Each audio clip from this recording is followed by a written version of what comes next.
Bon, nous en sommes à la 12e vidéo. Auparavant, à la 11e vidéo, j'ai traité, entre autres, de syndicats. Je parlais de la FTQ, un syndicat de 600 000 membres qui possède un fonds de solidarité qui est environ le seul des fonds. Il y en a d'autres, mais un des seuls qui profite aux intérêts du Québec. Donc, j'ai tenté de comprendre pourquoi que la ministre Thériault a accusé la FTQ de tous les maux, comme si la FTQ était responsable de la corruption, que cela fait boule de neige dans les médias, souvent à travers des journalistes qui ont des partis pris contre la FTQ. Puis que là, ça a exigé que je me lance dans le réseau pour observer de plus près les liens. Bon, entre autres, la ministre Lise Thériault a rencontré le Transparency International à Londres pour, en fin de compte, supposément traiter de corruption, pour trouver une solution à la corruption au Québec. Encore là, elle laisse l'impression que c'est la FTQ qui sera au centre, que la FTQ contrôlerait Jean Charest, probablement en faisant de la magie noire ou égorgeant des poulets. Puis en fin de compte, c'est que c'est ça la direction dans laquelle on est. Sauf que le Transparency International, j'ai vu qu'il était sur le parapluie de la NED, qui chapeaute le Center for International Private Enterprise, le CIPE, qui est géré par la Chambre de commerce des États-Unis, qui est une entreprise, qui est un groupe qui voit au mieux-être des entreprises privées anglo-américaines. Donc, je continue avec le NED, à travers un texte de Terry Messiaen publié en octobre 2010. Bon, je cite, « Le NED sous-traite la partie légale des opérations illégales de la CIA. Sans éveiller de soupçons, elle a mis en place le plus vaste réseau de corruption du monde, achetant syndicats, ouvriers et patronaux, partis politiques de gauche et de droite pour qu'ils défendent les intérêts des États-Unis au lieu de ceux de leurs membres. » Que pense Lise Thériault de ces propos? Toujours selon Terry Messiaen, le NED serait derrière l'Institut des syndicats libres, le Free Trade Union Institute, qui est communément appelé le FTUI, aujourd'hui renommé American Center for International Labor Solidarity, qui est l'ACILS. L'ACILS aurait pour mission d'écraser les travailleurs des autres pays au nom d'un impérialisme américain. Est-ce que la FTQ est dans la liste? Toujours selon Messiaen, cette filière était dirigée par un personnage haut en couleur, Irving Brown, de 1948 jusqu'à sa mort en 1989. En 1981, Irving Brown aurait placé Jean-Claude Bailly comme assistant du secrétaire général de Force ouvrière, André Bergeron. Ce dernier reconnaît avoir été financé grâce à la CIA. Bon, je passe maintenant à la fameuse loi 33, si importante pour le gouvernement de John Charest et la ministre du Travail, Lise Thériault. C'est la loi sur le placement syndical. Selon moi, elle prépare assurément le terrain de la libre circulation de la main-d'œuvre négociée entre l'Europe, le Canada et le Québec, en plus de répondre aux négociations de l'AECG, l'accord qui est en train de se négocier entre le Canada et l'Europe, afin de faciliter la circulation de personnel. Et ça arrive d'un moment stratégique où on développe le plan Nord par la force, par le réseau, puis que là, on a besoin de personnel qualifié qui ne se retrouvent pas au Québec. Donc, les gros jobs, là, c'est pour les étrangers, mais pour entrer dans le trou de la mine, ils vont prendre des Québécois. Ça a toujours été comme ça n'a pas changé. On est revenu sur le régime de Duplessis actuellement. Donc, en restant concentré sur le réseau, j'ajoute que cette loi facilite le déplacement de groupes de lobbyistes et d'agents des services de renseignement privés et publics dont la mission serait de voir au bon déroulement du pillage et à la création de tentacules servant à préserver leurs acquis et à éviter que la démocratie nuise à leurs intérêts par l'élection d'un gouvernement qui ne cadrerait pas avec leurs ambitions. Grosso modo, j'ai pas publié, mais j'ai vu des accusations portées sur les groupes que j'ai nommés, entre autres d'autres groupes associés au NED, qui auraient truqué des élections. Donc, mais sauf que ça, c'est pas prouvé, c'est juste des rumeurs. Donc, je continue. Les ambitions sont souvent sans demi-mesure. Je vous cite un exemple provenant de la plume de Michel Taille.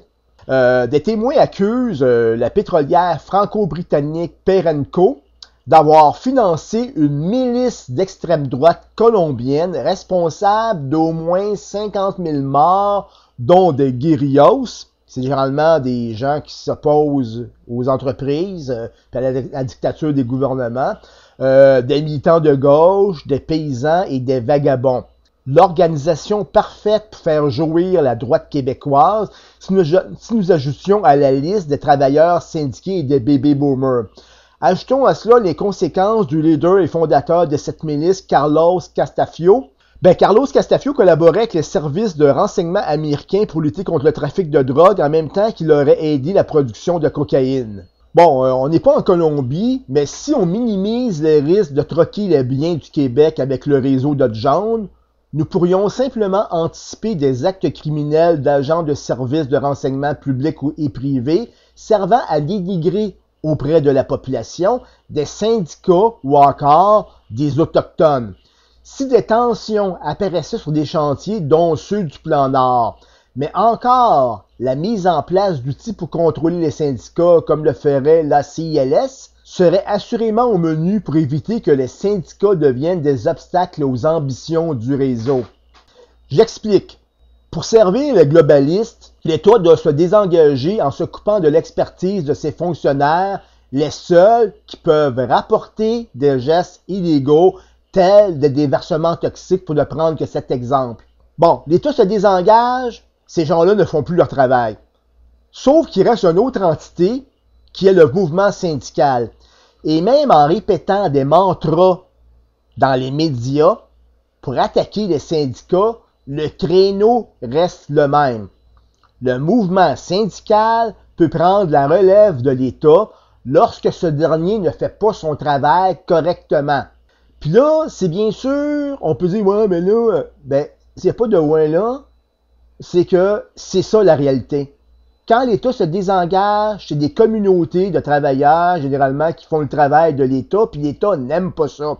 À ce moment-là, l'État puis le réseau n'aiment pas ça. Il faut attaquer les syndicats pour éviter que l'information circule, parce que les syndicats ont aussi des liens avec des journaux, souvent des journaux qui n'ont pas des grands tirages, ça fait circuler l'information quand même à travers le monde, à travers des sites internet aussi. Je pense à celui de l'autre journal, qui est vu partout dans le monde, à travers son site internet, mais qui a seulement 30 000 abonnés au Québec. Les exemples, là je parle d'exemples, les exemples sont nombreux, on l'a vu, on a vu que des enseignants syndiqués ont affirmé, encore là, je parle de syndiqués, que leur liberté de recherche était menacée par des entreprises qui financent des chaires, ce qui peut avoir des conséquences sérieuses sur la formation d'étudiants. Donc, ça, c'est pas Éric Duhem qui a affirmé ça, c'est des syndiqués qui enseignent. Dans le Devoir du 28 et 29 janvier 2012, Alexander Shield nous informait, j'ouvre un peu de misère avec ma prononciation en anglais, je m'excuse, jamais pour les noms propres particulièrement. En tout cas, M. Shield nous informait dans le cadre du Plan Nord des inquiétudes du syndicat de la fonction publique concernant l'environnement. Auparavant, le syndicat des travailleurs de Hydro-Québec dénonçait les compteurs intelligents en affirmant craindre une hausse des tarifs et des problèmes de santé bien avant que le scandale éclate et que nous découvrions des hausses soudaines de factures et des cas de sensibilité aux pulsions électromagnétiques, donc des personnes qui sont malades à cause des compteurs. Ça, c'est le syndicat qui a amené ça et pas Hydro-Québec ou encore le gouvernement du Québec. C'est le syndicat. On tape ces syndicats d'Hydro-Québec, on n'a plus l'information qui va partir. Ces informations-là font souvent boule de neige. C'est ça qui permet aux gens, au bout de la ligne, d'être informés qu'il y a deux façons de voir un problème, deux façons de voir une solution aussi. En mars 2012, cette fois, une fonctionnaire syndiquée dévoilait que la Caisse de dépôt aidait des entreprises qui agissaient illégalement en n'étant pas enregistrées au registre de lobbyistes. Bien sûr, quand on imagine tout ce que le réseau tente de faire pour bâillonner les gens, bâillonner le droit de parole, pouvoir s'imposer puis spéculer à l'aide de son bon gouvernement fantoche, c'est important aussi de traiter de sécurité. la sécurité, exemple, l'État policier, les policiers qui matraquent, ça fait partie justement d'un système de répression pour amener le monde à ne pas divulguer des informations ou encore à ne pas manifester, à se retirer du paysage dans le but de ne pas trop ébranler les gens qui sont des spectateurs, qui sont assis devant le spectacle, puis qui à un moment vont venir par se lever. L'Honoré connaît bien la sécurité. En 2004, il signe un accord entre la Sûreté du Québec et l'FBI lors d'une rencontre avec Jeb Bush, le frère de George W. Bush. Du côté fédéral, cette fois, le mercredi 7 décembre 2011, le premier ministre Stephen Harper et le président américain Barack Obama ont signé un accord pour faciliter les échanges commerciaux entre le Canada et les États-Unis, et combattre la menace terroriste et migratoire. Cela va dans le même coup faciliter la circulation de renseignements personnels et des informations par un plan d'action sur la sécurité. Ici, ce n'est pas suffisant. La torture devrait revenir en force au service de renseignement canadien. Le Québec change, le Canada aussi. Bref, rien pour nuire aux manipulateurs de la pensée qui veulent qu'on place notre cerveau sur l'étagère des enchères. Bon, j'ai cité rapidement des expériences du MKUltra de l'Université McGill à la 11e vidéo. Quand on parle de fabriquer une pensée, une culture qui cadre avec le besoin de groupe que nous avons abordé, je dois préciser un exemple. Il s'est déroulé il y a plus de 70 ans, le 30 octobre 1939. Vous le connaissez, vous allez juste être peut-être informé, d'autres le sont déjà, sur ce qui était derrière. C'était la guerre des mondes de H.G. Wells qui fut mise en scène à la radio de la CBS par le soutien d'Orson Welles et de l'équipe du Mercury Theatres. Nous savons, ce radiothéâtre a provoqué un mouvement de panique, puis avec donc l'Amérique a eu peur. Elle pensait que y a des gens qui croyaient réellement qu'il y avait une invasion des Martiens, ça fait que les gens ont paniqué. Pas très loin, il y avait l'impression d'un exercice de manipulation qui s'est ressenti comme un coup de foudre. En 1937, la fondation Rockefeller verse une bourse à l'université Princeton pour étudier les influences de la radio sur le comportement humain. Un des intéressés, Frank Stanton, profite de sa présence au sein de la CFR et de la CBS pour créer l'événement du 30 octobre 1939. Est-il aujourd'hui possible de fabriquer des événements médiatiques pour que nous puissions accepter des transformations politiques et sociales nécessaires au réseau? Le 28 juin 2002, Thomas Francis Henry, un conducteur états-unien originaire de Troy, doit transporter une cargaison du Minnesota vers le Massachusetts. Tôt le matin, toujours le 28 juin 2002, il défonce la frontière de la Colle, au Québec, avec son camion qui roule à 110 km pour enfin être arrêté par la SQ, le FBI du Québec, plus d'une heure après son délit. Henry aurait laissé des signes d'une perturbation de son esprit lors de son arrestation, mais il n'était pas ivre. Donc, qu'est-ce qui perturbe son esprit? On ne sait pas.